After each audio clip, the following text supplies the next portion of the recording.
itu kasus yang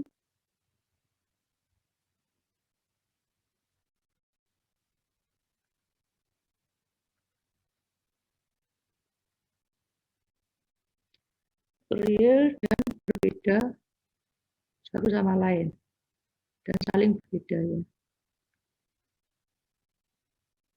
Nah, contohnya nih 2 per S. Maksudnya akarnya itu penyebutnya ini supaya dia bisa jadi 0, S-nya harus berapa? Berarti di sini S-nya harus 0. Ya, sini berarti S-nya 0. Kemudian yang sini S-nya harus minus 1 gitu ya. Ini S-nya 1. Kemudian yang berikutnya S-nya harus minus 2. 0, minus 1, minus 2 itu saling berbeda dan semuanya real. Itu kasus pertama. Berarti penyelesaiannya ikutin saja. Ikutin saja di contoh 3.8 itu. Nah, kemudian yang kasus kedua.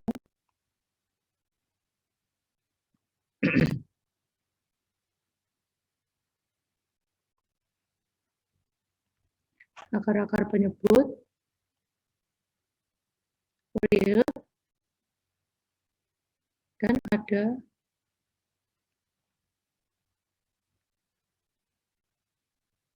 ada akar kembar. Itu contohnya kan nih.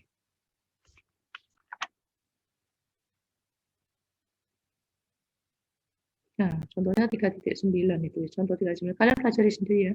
2 per S. Penyebut ini supaya dia bernilai 0, S-nya harus berapa? Yang ini S-nya harus 0. Yang ini S-nya harus minus 1.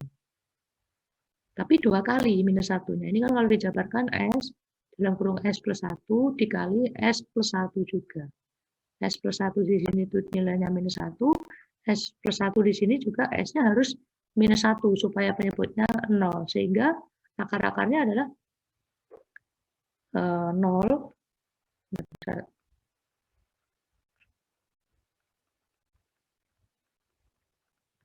Berarti di sini harus 0, sini harus minus 1, sini juga minus 1.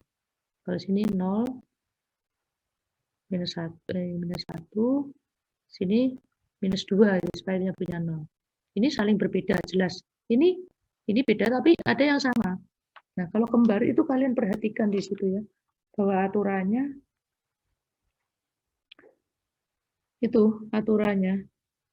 bawahnya S,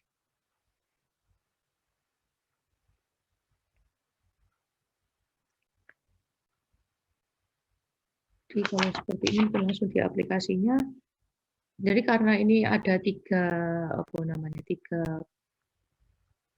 suku penyebut gitu ya. Di penyebutnya ada 3, 1, 2, dan 3. Tapi karena ada satu yang sama, jadi dia penyelesaiannya bukan ke, kalau ini kan gini. Kalau ini kan sama dengan kan A per S plus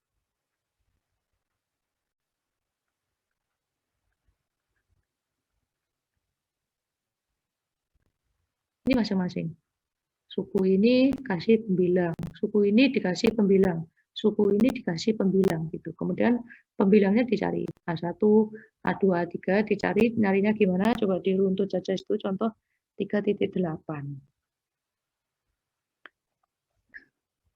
Setelah ketemu kan berarti nanti masing-masing bisa diinverskan gitu ya. Lebih mudah. Suku ini diinverskan, suku ini diinverskan, suku ini diinverskan, ketemulah fungsi T gitu. Nah, untuk yang kasus kedua seperti ini. Kalau yang kembar, kalau seperti ini nanti jawabannya gimana? Bukan masing-masing suku. Kalau ini kan masing-masing suku dikasih pembilang, suku kasih pembilang, suku kasih pembilang. Kalau ini enggak. Jadinya gimana? Yaitu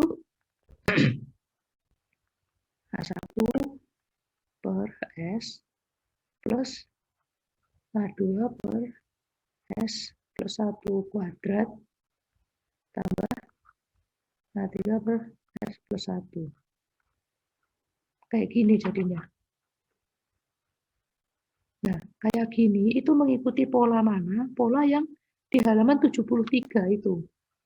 Kasus 2, seluruh akar-akar QS real dan ada akar kembar. Yang bagian A IS mempunyai akar kembar 2, yaitu -1 dan -1 dalam hal ini. Jawabannya adalah Fs sama dengan PS per QS itu sama dengan PS per S minus alfa 1. Itu kalau yang bukan kembar ya. Kalau yang bukan kembar ya diikutin saja di sini suku apa ya. Dan sehingga suku S. Kalau misalkan nanti ada suku S minus 2 misalkan. Misalkan di sini ada S minus 2 gitu ya. Plus 2. Ini kan beda.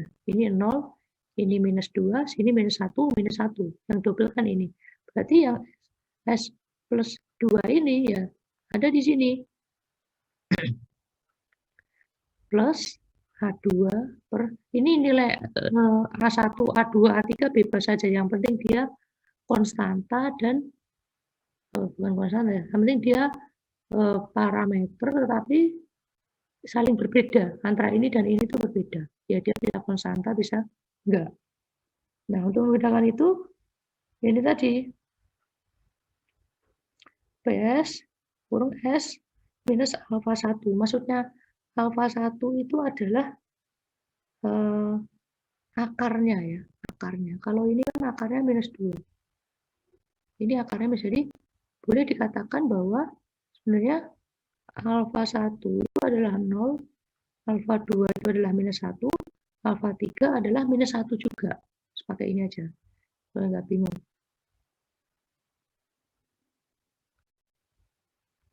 Nggak perlu. Nah, jadi yang dimaksud alfa itu adalah akarnya. Gitu. Begitu dengan yang ini. Ini adalah alfa 1, 0. Alfa 2, minus 1. Alfa 3, minus 2. Masukkan sini, masukin ini, masukin ini. Nah, coba kalian perhatikan. PS per S minus alfa 1 plus bla bla bla AK. HK per S minus alfa K. Katakanlah kita ngomong alfa kedua, yang 2 dan 3 yang nilainya kembar. Berarti A2 per S minus 1, satunya plus dikuadratkan. Setelah itu baru yang tanpa kuadrat. Jadi kalau kalian perhatikan bahwa 1 di sini, minus 1 di sini, itu adalah alfa kedua dan alfa ketiga. Nah, karena sama, boleh dalam hal ini tuh dikasih dia alfa, ya alfa 2 sama dengan alfa 2. Dalam ini dia alfa K sama dengan alfa K di dalam buku itu. Jadi akarnya yang ada di buku itu alfa K, diulang 2 kali. Yang satu ada kuadratnya, yang satunya tidak ada kuadratnya. Karena ini kembar 2, itu perbedaannya. Coba bisa kalian lihat kan bedanya dengan ini. Nah, gimana cara ngitung A1, A2, A3 ini bisa pakai limit itu, bisa pakai langsung juga. Nah,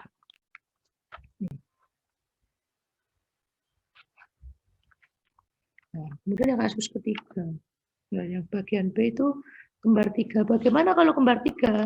Ya, kalau ini kan kembar 2, berarti kuadrat, kemudian pangkat 1. Kalau kembar 3 berarti ya pangkat 3, kuadrat, pangkat 1. Di dalamnya sama. S minus alfa K. Yang kembar itu tadi. Coba kalian perhatikan yang kasus 2 bagian B itu. Kembar 2, kembar 3, oke. Nah, cara mendapatkan nilai K-nya diikuti itu limit dan seterusnya. Nah, contoh 3.9 sudah dipelajari. Kemudian yang kasus ketiga itu mempunyai sepasang atau lebih akar kompleks. Nah, ini kasusnya Mas Ahmad tadi, coba kita perhatikan lagi.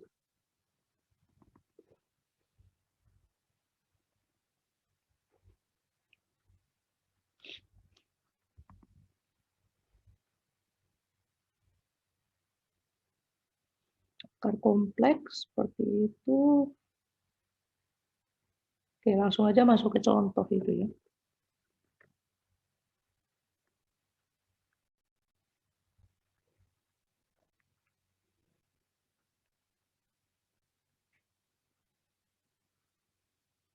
Kalau ada akar kompleksnya, contohnya 2 per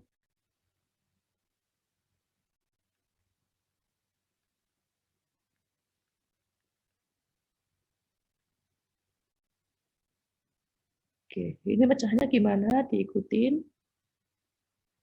Nah, 1S. Ini kan ini berarti saya tuliskan apa 1 sama dengan 0. Kemudian yang ada di dalam sini ternyata dia imajiner. Jadi ini apa ini? Minus 1. Minus 1 I. Yang ini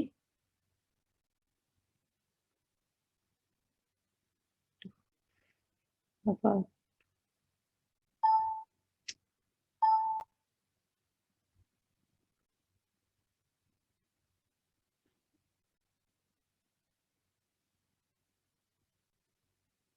Minus 1 I gitu.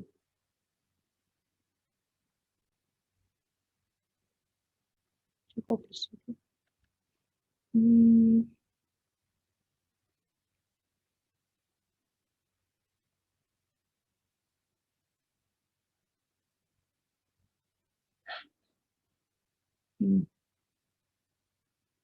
Ya, nanti penyelesaiannya seperti itu ya. Di coba.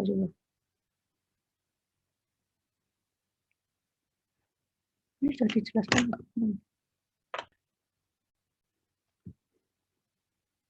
Ikutin aja nanti kalau ada